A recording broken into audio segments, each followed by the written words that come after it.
Lakshmi bankers and ಜ್ಯುವೆಲರ್ಸ್ಗೆ ನುಗ್ಗಿದ ದುಷ್ಕರ್ಮಿಗಳಿಂದ firing. Tukali Santosh car auto ನಡುವೆ ಅಪಘಾತ, ಚಿಕಿತ್ಸೆ ಫಲಿಸದೆ ಆಟೋ ಚಾಲಕ ಸಾವು. ಟೂರಿಸ್ಟ್ ವೀಸಾದಲ್ಲಿ ಬೆಂಗಳೂರಿಗೆ ಬಂದಿದ್ದಂತಹ ವಿದೇಶಿ ಮಹಿಳೆ ಅನುಮಾನಾಸ್ಪದ ಸಾವು. ಎಲ್ಲದರ ಡೀಟೇಲ್ಸ್ ನೋಡ್ತಾ ಹೋಗೋಣ ಕರ್ನಾಟಕ ಟಾಪ್ 20ಯಲ್ಲಿ. ಬೆಂಗಳೂರಿನಲ್ಲಿ ಹಾಡ ಹಗಲೇ ಬೆಂಗಳೂರು ಗ್ರಾಮಾಂತರ ಕ್ಷೇತ್ರದಿಂದ ಡಾಕ್ಟರ್ ಮಂಜುನಾಥ್ ಸ್ಪರ್ಧೆ ಮಾಡುವುದನ್ನು ನಾನು ಸ್ವಾಗತ ಮಾಡ್ತೀನಿ ಅಂತ ಸಂಸದ ಡಿಕೆ ಸುರೇಶ್ ತಿಳಿಸಿದ್ದಾರೆ. ಚನ್ನಪಟ್ಟಣದಲ್ಲಿ ಮಾತನಾಡಿದಂತಹ ಅವರು, ದೇವೇಗೌಡರ ಕುಟುಂಬದ ವಿರುದ್ಧ ಸ್ಪರ್ಧೆ ಮಾಡುವುದು ನನಗೆ ಹೊಸದೇನಲ್ಲ. ದೇವೇಗೌಡರು ಎಚ್ಡಿಕೆ ಅವರ ಪಕ್ಷ ಸರಿಯಿಲ್ಲ ಅಂತ ಅಳಿಯ ನಿರ್ಧಾರ ಮಾಡಿದ್ದಾರೆ. ಈ ಬಗ್ಗೆ ಜೆಡಿಎಸ್ ಕಾರ್ಯಕರ್ತರು ಯೋಚನೆ ಮಾಡಬೇಕಾಗಿದೆ. ರಾಜ್ಯದಲ್ಲಿ ಜೆಡಿಎಸ್ಗೆ ಜನಪ್ರಿಯತೆ ಇಲ್ಲ ಅನ್ನೋದನ್ನ ಅವರ ಅಳಿಯ ನಿರ್ಧಾರ ಮಾಡಿದ್ದಾರೆ. ಅದಕ್ಕೆ ಬೇರೆ ಪಕ್ಷವನ್ನ ಮಂಜುನಾಥ್ ಆಯ್ಕೆ ಮಾಡ್ಕೊಂಡಿದ್ದಾರೆ. ಜೆಡಿಎಸ್ ಸರಿ ಇಲ್ಲ ಅಂತ ನಾನ್ ಹೇಳ್ತಾ ಇಲ್ಲ, ಅವ್ರ ಅಳಿಯ ಹೇಳ್ತಾ ಇರೋದು. ಜೆಡಿಎಸ್ ಕಾರ್ಯಕರ್ತರು ಬನ್ನಿ, ನಿಮ್ಮ ಪರವಾಗಿ ನಾನು ಕೆಲಸ ಮಾಡ್ತೀನಿ ಅಂತ ಜೆಡಿಎಸ್ನವರಿಗೆ ಡಿಕೆ ಸುರೇಶ್ ಆಹ್ವಾನ ನೀಡಿದ್ದಾರೆ. ಇನ್ನು ಬಿಜೆಪಿಯವರು ಪ್ರತಾಪ್ ಸಿಂಹಗೆ ಕೈ ಕೊಟ್ಟಿದ್ದಾರೆ. ಪಕ್ಷ ಕಟ್ಟಿದ ಕಟೀಲ್ರನ್ನ ಏನ್ ಮಾಡಿದಾರೋ ಗೊತ್ತಿಲ್ಲ, ನನಗೆ ಗುಂಡಿಕ್ಕಿ ಕೊಲ್ತೀವಿ ಅಂದೋರು ಬಂಡಾಯ ಅಂತಿದ್ದಾರೆ. ಸಂವಿಧಾನ ಚುನಾವಣೆ ಮಾಡೋದಿಕ್ ಹೋದವರ ಕತೆ ಏನಾಗುತ್ತೋ ಗೊತ್ತಿಲ್ಲ ಅನ್ನೋ ಮೂಲಕ ಬಿಜೆಪಿ ಟಿಕೆಟ್ ವಂಚಿತ ನಾಯಕರನ್ನ ಕಾಲೆಳೆದಿದ್ದಾರೆ. ರಾಜಕಾರಣಕ್ಕೆ ಬರ್ತಾ ಇರೋದನ್ನ ಸ್ವಾಗತ ಮಾಡ್ತೇನೆ. ಅವರು ದೇವೇಗೌಡರ ಕುಟುಂಬದವರು, ನನಗೇನು ಹೊಸದಲ್ಲ. ಸೊ ಹಾಗಾಗಿ ಸ್ಪರ್ಧೆ ನಿಮ್ಮಗಳ ನೇತೃತ್ವದಲ್ಲಿ ನಡೀತದೆ. ನನಗೆ ಯಾರು ಏನು ಚರ್ಚೆ ಮಾಡ್ತಾವ್ರೆ ಅನ್ನೋದು ಮುಖ್ಯ ಅಲ್ಲ. ಇವತ್ತು ದೇವೇಗೌಡರ ಪಕ್ಷ, ಕುಮಾರಸ್ವಾಮಿ ಅವರ ಪಕ್ಷ ಸರಿ ಇಲ್ಲ ಅಂಥೇಳಿ ಅವರ ಅಳಿಯ ತೀರ್ಮಾನ ಮಾಡಿರೋದನ್ನ ಜನತಾದಳದ ಕಾರ್ಯಕರ್ತರು, ಜನತಾದಳಕ್ಕೆ ಹೋರಾಟ ಮಾಡ್ತಕ್ಕಂಥವ್ರು ಚಿಂತನೆ ಮಾಡಬೇಕು.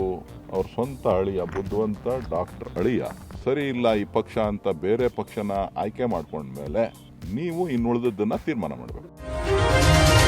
ಡಾಕ್ಟರ್ ಮಂಜುನಾಥ್ ಅವರು ಬಯಸಿ ರಾಜಕೀಯಕ್ಕೆ ಬಂದಿಲ್ಲ. ಬಿಜೆಪಿ ಹೈಕಮಾಂಡ್ ನನ್ನ ಮೇಲೆ ಒತ್ತಡ ಹಾಕಿ ಅವರನ್ನ ಕಣಕ್ಕೆ ಇಳಿಸಿದ್ರು ಅಂತ ಮಾಜಿ ಸಿಎಂ ಎಚ್.ಡಿ. ಕುಮಾರಸ್ವಾಮಿ ಹೇಳಿದ್ದಾರೆ. ಮಂಜುನಾಥ್ ಅವರ ಎದುರಾಳಿಗಳು ಸಣ್ಣತನದ ಮಾತುಗಳನ್ನಾಡ್ತಿದ್ದಾರೆ. ಆ ವ್ಯಕ್ತಿಗಳಿಗೆ ನಾನೊಂದು ಮಾತು ಹೇಳ್ತೀನಿ, ಅವರ ಸೇವೆ ಬಗ್ಗೆ 1% ನೀವು ಸಮ ಅಲ್ಲ. ಅವರ ಜೀವನಕ್ಕೆ ಇವರು ಸರಿಸಾಟಿಯೇ ಅಲ್ಲ. ಒಬ್ಬ ವ್ಯಕ್ತಿ ಬೆಳಿಗ್ಗೆ ಮಾತನಾಡಿದ್ದು ಬೇಸರ ಆಯ್ತು. ನನ್ನ ತಂಗಿ ಹಾಗೂ ಅವರ ಮಗ ಪ್ರಶ್ನೆ ಮಾಡಿದ್ರು, ನನ್ನ ಕುಟುಂಬ ನೆಮ್ಮದಿ ಆಗಿದೆ ಅಂತ ತಿಳಿಸಿದ್ರು. ನಮ್ಮ ಬಗ್ಗೆ ಏನು ಬೇಕಾದ್ರೂ ಮಾತನಾಡಿ, ಆದ್ರೆ ಡಾಕ್ಟರ್ ಮಂಜುನಾಥ್ ಬಗ್ಗೆ ಮಾತನಾಡಬೇಡಿ. ನೀವು ಎಷ್ಟು ಕುಟುಂಬ ಹಾಳು ಮಾಡಿದ್ದೀರಾ ಅನ್ನೋದು ಗೊತ್ತಿದೆ. ಬಿಜೆಪಿ ಚಿಹ್ನೆಯಿಂದ ಸ್ಪರ್ಧಿಸಿ ಅಂತ ನಾನೇ ಅವ್ರಿಗೆ ಹೇಳಿತ್ತು.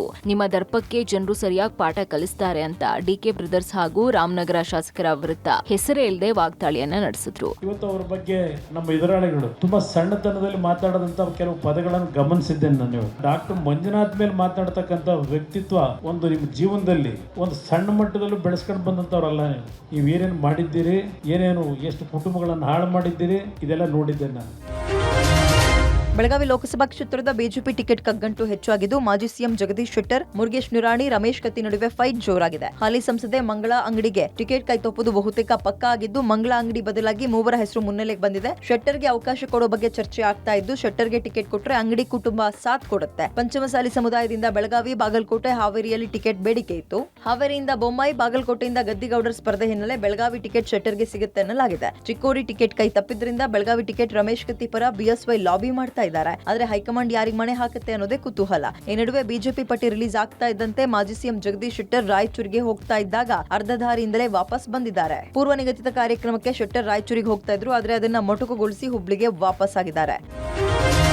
ಶಿವಮೊಗ್ಗ ಲೋಕಸಭಾ ಕ್ಷೇತ್ರದ ಅಖಾಡ ರಂಗೇರಿದು ಕಾಂಗ್ರೆಸ್ ಅಭ್ಯರ್ಥಿಯನ್ನ ಈಗಾಗಲೇ ಘೋಷಣೆ ಮಾಡಿದ್ದಾರೆ. ಮಾರ್ಚ್ 9ರಂದೇ ಗೀತಾ ಶಿವರಾಜ್ ಕುಮಾರ್ ಹೆಸರನ್ನ ಘೋಷಿಸಿದ್ದಾರೆ. ಕಾಂಗ್ರೆಸ್ ಅಭ್ಯರ್ಥಿ ಟಿಕೆಟ್ ಘೋಷಣೆಯಾಗಿ 6 ದಿನ ಆದ್ರೂ ಗೀತಾ ಶಿವರಾಜ್ ಕುಮಾರ್ ಶಿವಮೊಗ್ಗ ಕಡೆ ಭೇಟಿ ಕೊಟ್ಟಿಲ್ಲ. ಶಿವಮೊಗ್ಗ ಭೇಟಿ ನೀಡದೆ ಬೆಂಗಳೂರಿನಲ್ಲೇ ವಾಸ್ತವ್ಯ ಹೂಡಿದ್ದಾರೆ. ಟಿಕೆಟ್ ಘೋಷಣೆಯಾದ್ರೂ ಕ್ಷೇತ್ರಕ್ಕೆ ಗೀತಾ ಶಿವರಾಜ್ ಕುಮಾರ್ ಕಾಲಿಡದೇ ಇದ್ರಿಂದ ಕಾಂಗ್ರೆಸ್ ಕಾರ್ಯಕರ್ತರಲ್ಲಿ ಉತ್ಸಾಹ ಕುಂದಿದೆ. ಕಾರ್ಯಕರ್ತರಲ್ಲೇ ಅಭ್ಯರ್ಥಿ ಬಗ್ಗೆ ಚರ್ಚೆ ಆಗ್ತಾ ಇದೆ. ಟಿಕೆಟ್ ಅನೌನ್ಸ್ ಆದ್ರೂ ಕ್ಷೇತ್ರಕ್ಕೆ ಅವರೇ ಇನ್ನೂ ಕಾಲಿಟ್ಟಿಲ್ಲ, ನಾವು ಪ್ರಚಾರ ಮಾಡೋದು ಹೇಗೆ ಅಂತ ಕಾರ್ಯಕರ್ತರು ಪ್ರಶ್ನೆ ಮಾಡ್ತಾ ಇದ್ದಾರೆ. ಬಿಜೆಪಿ ಟಿಕೆಟ್ ಘೋಷಣೆ ಆಗ್ತಾ ಇದ್ದಂತೆ ರಾಘವೇಂದ್ರ ಕ್ಷೇತ್ರ ಫುಲ್ ಆಕ್ಟಿವ್ ಆಗಿದ್ದಾರೆ. ಈಗಾಗಲೇ ದೇವಸ್ಥಾನ ಹಾಗೂ ಮುಖಂಡರ ಮನೆಗಳಿಗೆ ಭೇಟಿ ಕೊಟ್ಟು ಕಾರ್ಯಕರ್ತರ ಉತ್ಸಾಹವನ್ನ ಹೆಚ್ಚು ಮಾಡಿದ್ದಾರೆ.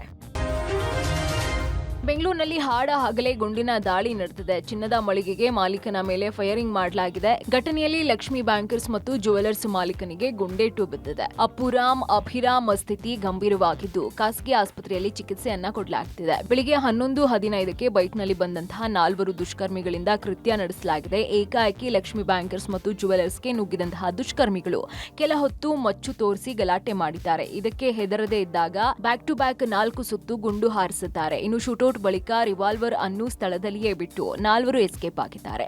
ಇನ್ನು ಗಾಯಾಳುಗಳು ಕಳೆದಂತಹ 15 ವರ್ಷದಿಂದ ಜ್ಯುವೆಲರಿ ಶಾಪ್ ನಡೆಸ್ತಾ ಇದ್ರು. ಘಟನಾ ಸ್ಥಳಕ್ಕೆ ಪೊಲೀಸ್ ಮಹಾನಿರ್ದೇಶಕ ಅಲೋಕ್ ಕುಮಾರ್ ಭೇಟಿ ನೀಡಿ ಪರಿಶೀಲನೆಯನ್ನು ನಡೆಸಿದ್ದಾರೆ. ಇನ್ನು ದುಷ್ಕರ್ಮಿಗಳು ಪರಾರಿಯಾಗ್ತಾ ಇರುವಂತಹ ಎಕ್ಸ್ಕ್ಲೂಸಿವ್ ವಿಡಿಯೋ ಪಬ್ಲಿಕ್ ಟಿವಿಗೆ ಲಭ್ಯ ಆಗಿದೆ. ಇನ್ನು ಶೂಟೌಟ್ನಲ್ಲಿ ಗಾಯಗೊಂಡಿರುವವರ ಕುರಿತು ಕುಟುಂಬಸ್ಥರು ರಿಯಾಕ್ಟ್ ಮಾಡಿದ್ದಾರೆ. ಇಬ್ಬರಿಗೂ ಖಾಸಗಿ ಆಸ್ಪತ್ರೆಯಲ್ಲಿ ಚಿಕಿತ್ಸೆಯನ್ನು ಕೊಡಿಸಲಾಗ್ತಾ ಇದೆ. ಯಾರೊಂದಿಗೂ ನಮಗೆ ವೈರತ್ವ ಇರಲಿಲ್ಲ, ದರೋಡೆಗೆ ಯತ್ನಿಸಿ ದಾಳಿ ಮಾಡಿದ್ದಾರೆ ಅಂತ ಜ್ಯುವೆಲರಿ ಮಾಲೀಕ ಅಪ್ಪು ರಾಮ್ ಕುಟುಂಬಸ್ಥರು ತಿಳಿಸಿದ್ದಾರೆ. ಬಿಗ್ ಬಾಸ್ ಸ್ಪರ್ಧಿ ತುಕಾಲಿ ಸಂತೋಷ್ ಪತ್ನಿ ಜೊತೆ ಹೋಗ್ತಾ ಇದ್ದಾಗ ಕಾರು ಹಾಗೂ ಆಟೋ ನಡುವೆ ಆಕ್ಸಿಡೆಂಟ್ ಆಗಿದೆ. ಘಟನೆಯಲ್ಲಿ ತೀವ್ರವಾಗಿ ಗಾಯಗೊಂಡಿದ್ದ ಆಟೋ ಚಾಲಕ ಚಿಕಿತ್ಸೆ ಫಲಕಾರಿಯಾಗದೆ ಸಾವನ್ನಪ್ಪಿದ್ದಾರೆ. ತುಮಕೂರು ಜಿಲ್ಲೆ ಕುಣಿಗಲ್ ತಾಲೂಕಿನ ರಾಜ್ಯ ಹೆದ್ದಾರಿ 33 ಕುರುಡಿಹಳ್ಳಿ ಸಮೀಪ ಘಟನೆ ಸಂಭವಿಸಿತು. ಕೋಡಹಳ್ಳಿ ಪಾಳ್ಯ ಗ್ರಾಮದ ನಿವಾಸಿ 44 ವರ್ಷದ ಜಗದೀಶ್ ಮೃತ ವ್ಯಕ್ತಿಯಾಗಿದ್ದಾರೆ. ನೆನೆ ತುಕಾಲಿ ಸಂತೋಷ್ ಪತ್ನಿ ಮಾನಸ ಜೊತೆ ತುಮಕೂರಿನಲ್ಲಿದ್ದ ಚಿತ್ರೀಕರಣ ಮುಗಿಸಿಕೊಂಡು ಹೊಳೆನರಸೀಪುರಕ್ಕೆ ಕಾರ್ನಲ್ಲಿ ಹೋಗಬೇಕಾದ್ರೆ ಕುಣಿಗಲ್ ಕಡೆಯಿಂದ ಕೋಡಿಹಳ್ಳಿ ಪಾಳ್ಯಕ್ಕೆ ಹೋಗ್ತಾ ಇದ್ದ ಆಟೋ ನಡುವೆ ಆಕ್ಸಿಡೆಂಟ್ ಆಗಿದೆ. ಪರಿಣಾಮ ಆಟೋ ಚಾಲಕ ಗಾಯಗೊಂಡು ಕುಣಿಗಲ್ ಸರ್ಕಾರಿ ಆಸ್ಪತ್ರೆಯಲ್ಲಿ ಚಿಕಿತ್ಸೆ ಪಡಿತಾ ಇದ್ರು. ಆದರೆ ಇವತ್ತು ಬೆಳಗಿನ ಜಾವ ಜಗದೀಶ್ ಚಿಕಿತ್ಸೆ ಫಲಕಾರಿಯಾಗದೆ ಸಾವನ್ನಪ್ಪಿದ್ದಾರೆ. ಘಟನೆ ಸಂಬಂಧ ಕುಣಿಗಲ್ ಠಾಣೆಯಲ್ಲಿ ಕೇಸ್ ದಾಖಲಾಗಿದೆ.